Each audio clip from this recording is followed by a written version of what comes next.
నీ కడుపు చీల్చి సాగు చేసి మమ్మల్ని పోషిస్తున్నావు. లోకమంతా నిన్ను మట్టి అంటుంది, మేము నిన్ను భూమాత అంటున్నాం. మేం హిందువులం.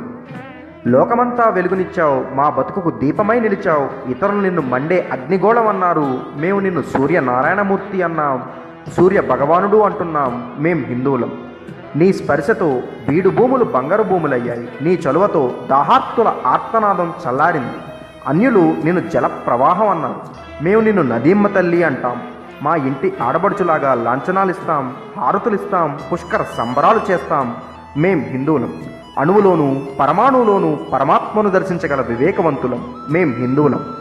జన్మనిచ్చిన తల్లి, నడవడిక నేర్పిన నాన్న, విద్య నేర్పిన గురువుకి అది వారి బాధ్యత అన్నారు అంతా. కానీ మేము మాతృదేవోభవ, పితృదేవోభవ, ఆచార్యదేవోభవ అన్నాం. మేం హిందువులం. భరతఖండం రత్నగర్భ, వేదభూమి, తపోభూమి, ధన సంపదకి, జ్ఞాన సంపదకి పుట్టినిల్లు. అడిగితే భిక్షం పెట్టేవాళ్ళం, పంచి ఇచ్చే ఔదార్యం మాది. మేం హిందువులం. ప్రపంచంలోని పాశ్చాత్య దేశాలు చిరిగిన బట్టలతో తిరిగినప్పుడే పట్టుబట్టలు కట్టిన చరిత్ర మాది.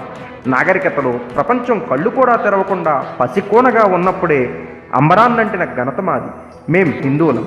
మహోన్నతమైన సనాతన సంస్కృతికి వారసులం అని తలుచుకున్నప్పుడల్లా మా హృదయం ఉప్పొంగుతుంది, మా కళ్ళల్లో వెలుగు వస్తుంది, మా నరనరాల్లో రక్తం ఉరకలేస్తుంది. ప్రపంచమంతా ప్రతిధ్వనించేలా గర్వంగా గర్జిస్తున్నాం. మేం హిందువులం.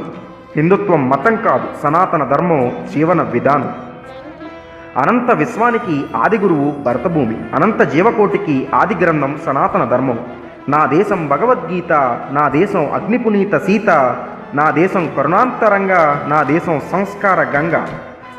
వేద పండితులకు, బ్రహ్మజ్ఞానులకు, ప్రవచన చక్రవర్తులకు, మహాసహస్రావధానులకు, సనాతన ధర్మ పరిరక్షకులకు మా ఈ చిరు ప్రయత్నం అంకితం.